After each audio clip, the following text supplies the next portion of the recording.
Hi there, this is Plant Angelica.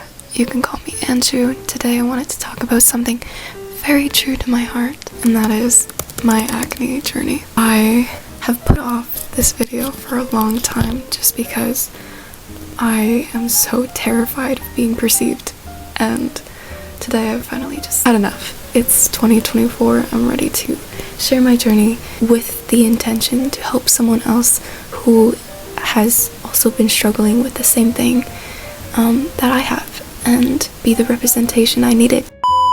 Hey guys, before we start, I wanted to share some reminders. You deserve to be kissed regardless of your breakout. Acne doesn't define who you are. Best believe acne doesn't make you unhygienic or ugly. Healthy skin isn't an overnight process. Patience is key. Never, I repeat, never let acne dictate your life. Be gentle with yourself as you would with others. You're beautifully human! And lastly, acne affects around 85% of people between ages 12 and 24. You are not alone. Okay, now that we're reminded, let's get back into the video.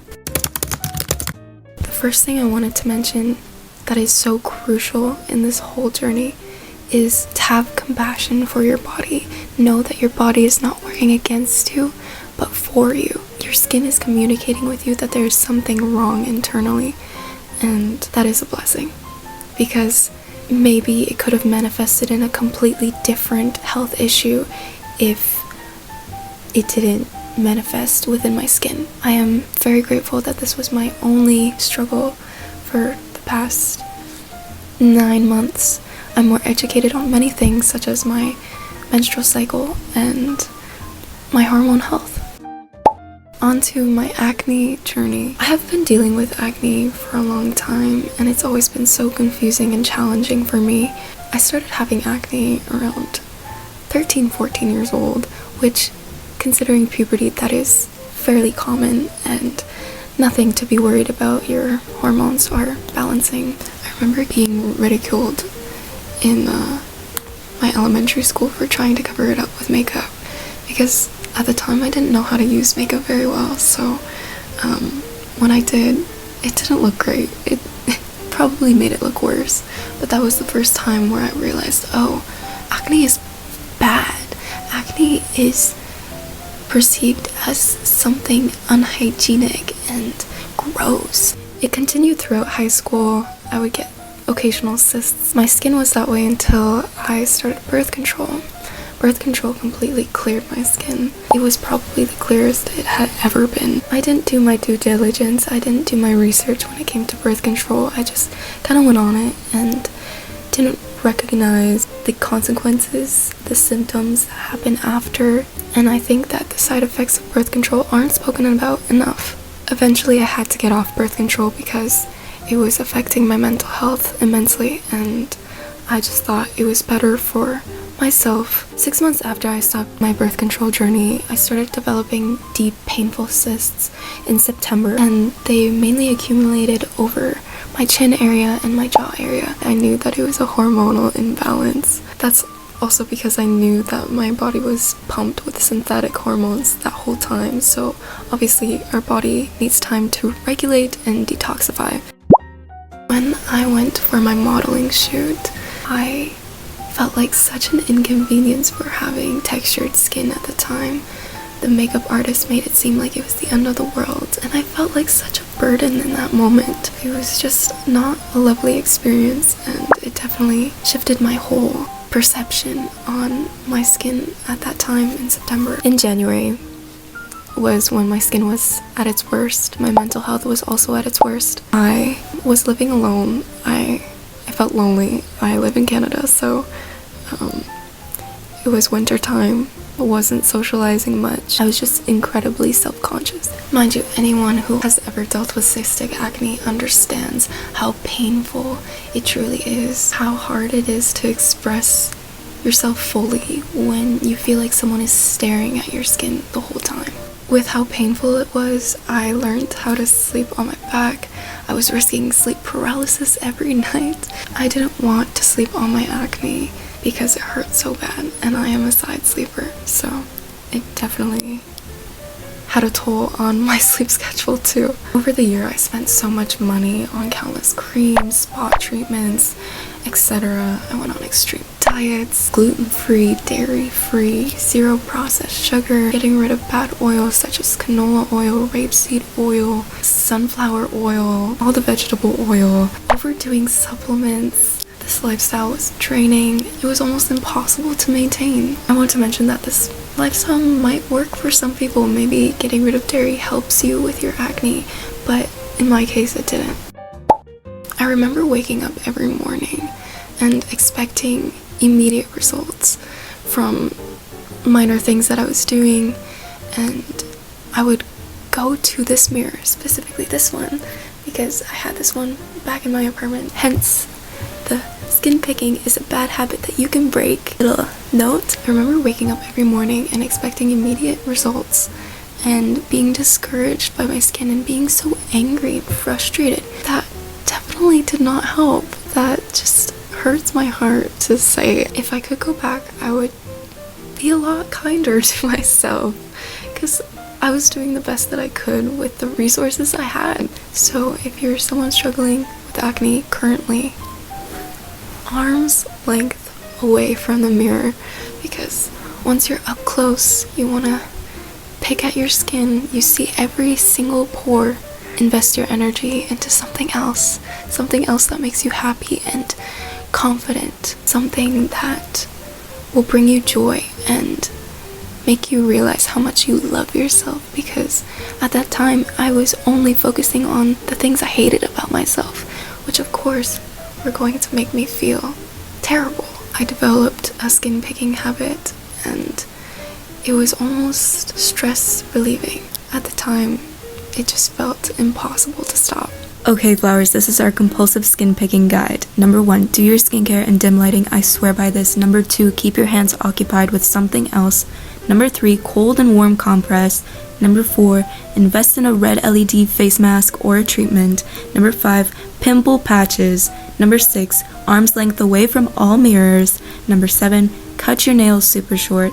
And number 8, ice bath your face. This whole time I was under the impression that I only had hormonal acne, but I came to the conclusion that I also had something called malassezia folliculitis, aka fungal acne. Well, what is fungal acne? Fungal acne is basically a yeast infection in the hair follicles. They can appear as dome-shaped papules, pustules, nodules, and cysts. Studies have linked fungal acne to obesity, steroid use, birth control pills, stress, and prolonged antibiotic use. Well, how can you tell the difference? Easy, fungal acne does not respond to regular acne treatments, such as benzoyl peroxide and antibiotics. This infection needs an antifungal treatment, and if you feel like you've done everything under the sun to try and help your acne and you've noticed no difference, this is probably why. I had to eliminate all the bad bacteria feeding products. That was my makeup, my moisturizer, my cleanser, my spot treatment, my hair products. There were so many factors that were contributing to my acne at the time, and I had no clue. Everything in that moment clicked, and I came across this website called Acne, and you basically put the ingredients listed on your product and see if it's going to contribute to that fungal growth or not. What personally didn't work for me? Picking my skin. It did not help me whatsoever. Stress, of course. Hiding. Please, please, please do not lock yourself in your room and hide away from experiences. Don't jeopardize your personal life, your social life, because you feel insecure. And I know it's easier said than done. Please go out, have fun. Rosehip oil did not help. Jojoba oil did not help. Taking supplements such as zinc and lysine. Do not take any supplements that are presented online.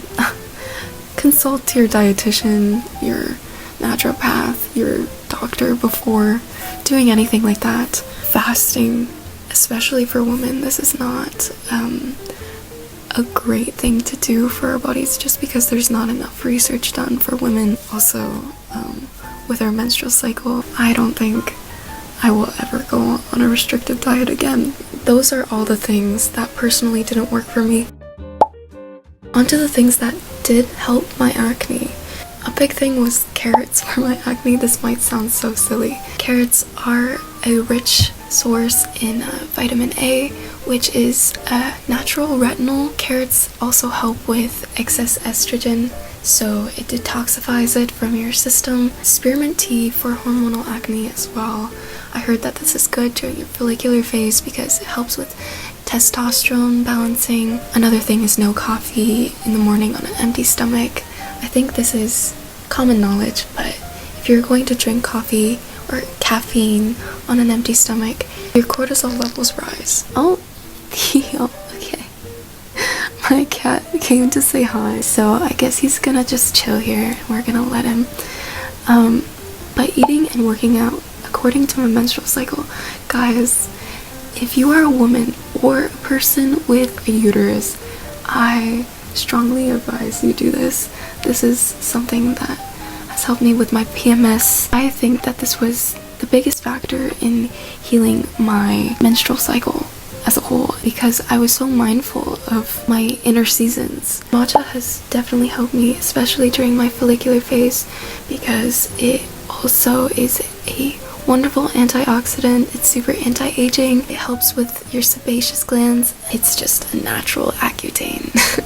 Taking a magnesium supplement every night has helped me a lot with digestion and just regulating my nervous system. Aloe vera, I don't use this anymore, but it definitely helped. I would definitely test it on your arm first before you put it on your face because there are some people who are allergic, so just make sure you do a test. This is a huge one that helped me with my fungal acne, and that is Nizoral.